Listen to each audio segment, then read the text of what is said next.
Patrick Henry emerged as one of the most electrifying voices of the American Revolution. A man whose words could move a crowd, and whose convictions helped propel the colonies toward independence. Born on May 29, 1736, in Hanover County, Virginia, Patrick Henry came from modest means. His father, John Henry, was a Scottish immigrant who worked as a planter and county official, and his mother, Sarah Winston Syme, provided a household shaped by industry and moral seriousness. Young Patrick received only a modest formal schooling, yet he read widely and learned from the debates and conversations of neighbors and ministers. Early failures in business and farming taught Henry about the burdens ordinary people faced. Those experiences later informed the urgency and practical sympathy of his public speeches. Turning to law in his mid-20s, Henry read legal texts intensely, gained admittance to the bar, and quickly discovered that his power lay not in technical legalism, but in persuasion. He spoke with immediacy and force, addressing juries and local assemblies in language designed to reach the conscience as much as the intellect. The Parsons Cause of 1763 was Henry's first major public triumph. At issue was a legal dispute over clergy's salaries that became a test of whether royal authority could override local legislation. Henry argued that the Crown's interference threatened the liberties of Virginians, and used rhetorical fierceness to frame the conflict as part of a larger struggle between remote power and local self-government. That courtroom performance won attention and established a pattern. Henry would confront perceived abuses head-on, and he would do so using the language of rights and resistance. The next decade saw Henry move from local advocate to colonial leader, as Britain's policies inflamed colonial sentiment.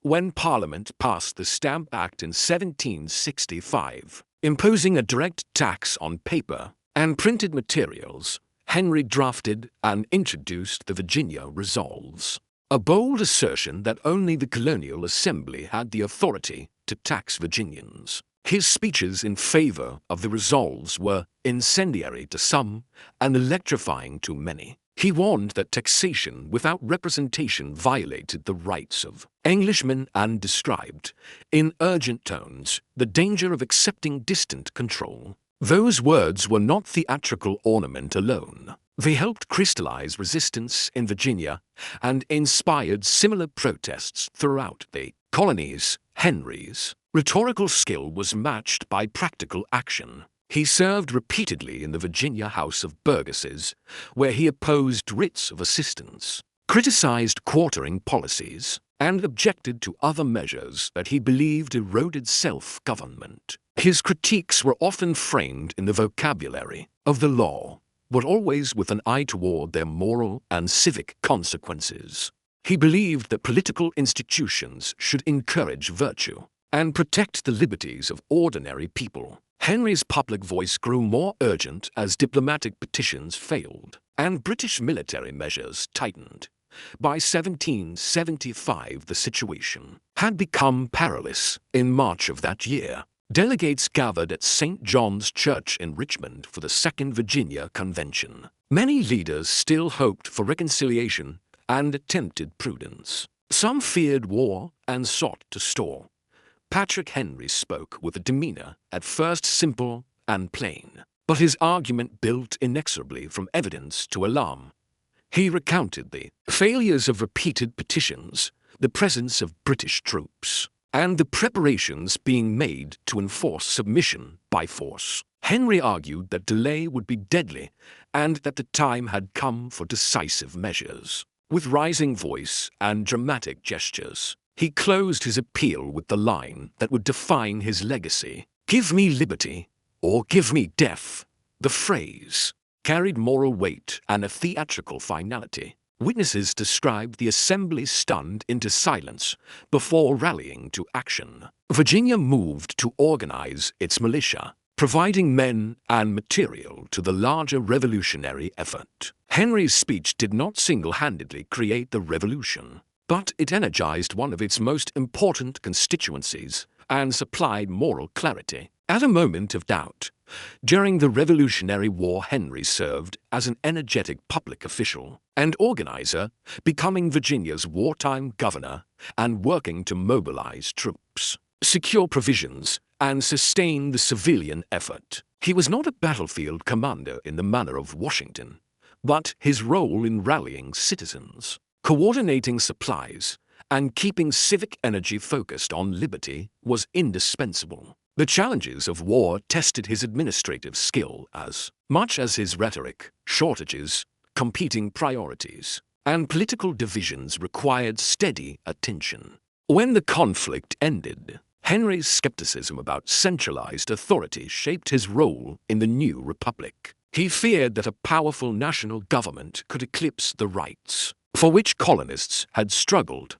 During the constitutional debates of 1787 and 1788, he became a leading anti-federalist voice, pressing for explicit guarantees of individual liberties and arguing against unchecked executive power and a large standing army. Henry's objections were principled. He insisted that liberty required institutional checks and that the people needed explicit protections for religious freedom, free speech, and limits on federal authority. Many of the concerns he raised found sympathetic audiences, and the movement for a Bill of Rights gained momentum in part because of critiques such as his. The eventual adoption of the Bill of Rights can be seen as an outcome of debate, in which Henry and his allies played a decisive role in shaping the protections that would become central to the American political order.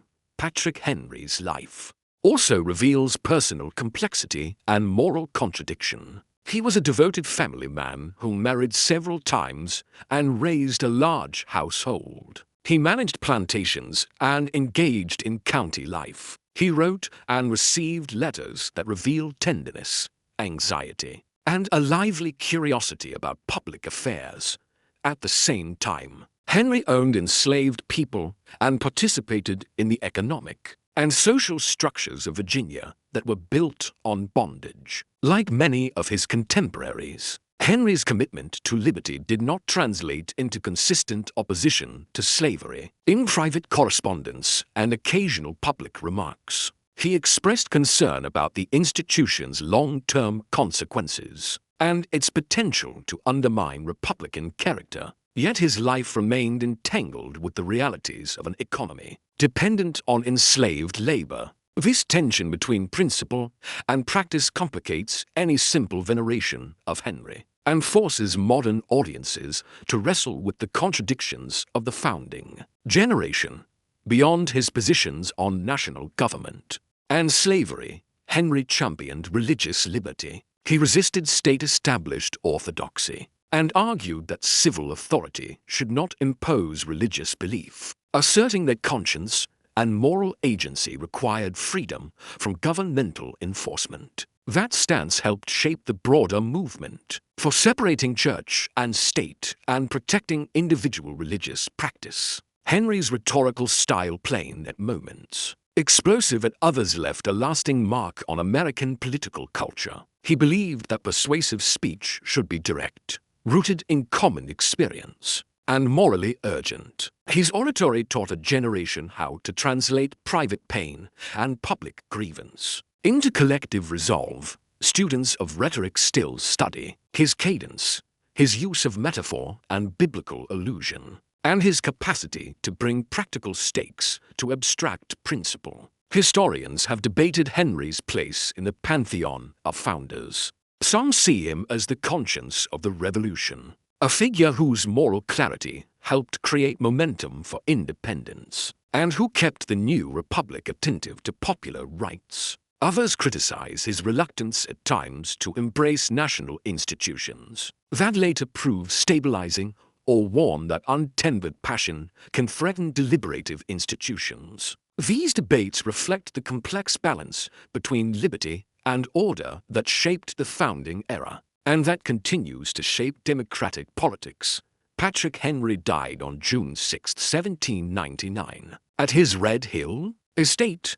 His death marked the passing of a generation that had reshaped the political world. Monuments, school names, and civic remembrances keep alive the cadence of his most famous appeal, and his speeches endure in classrooms and public memory. Yet to honor Henry responsibly is also to confront the harder questions his life poses. How should citizens act when liberty seems under threat? How can republics guard against both tyranny and chaos? And how can a people reconcile the highest principles with the limits of human practice? Patrick Henry's life answers some of those questions with a simple, resolute commitment. Liberty is essential, and citizens must be willing to speak and to act when their rights are imperiled. At the same time, his story warns that advocacy alone is not enough. Sound institutions, careful lawmaking, and moral reflection are necessary companions to passionate rhetoric. The legacy of Patrick Henry is therefore double-edged.